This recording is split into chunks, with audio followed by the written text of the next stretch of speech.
Assalaamu calaykum waa maalin maalmahayga ka mid ah kusoo dhawaada meel kastoo joogtiin waxaan rajeynayaa inaad ku raaxaysan doontid fiidiyogan.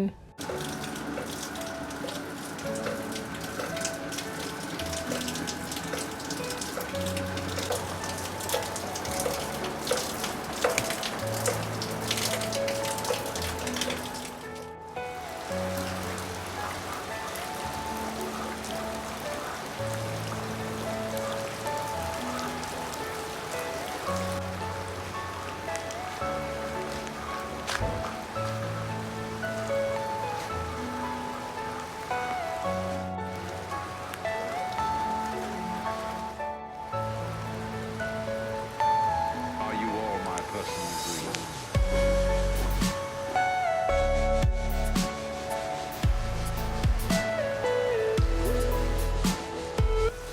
Hadeerna waxaan isla diyaarin doonaa qado. Bariis ayaa rabaa inaan sameysto oo guduudan. Qof kastana wuu yaqaanaa sida loo sameeyo. Daawasho wacan.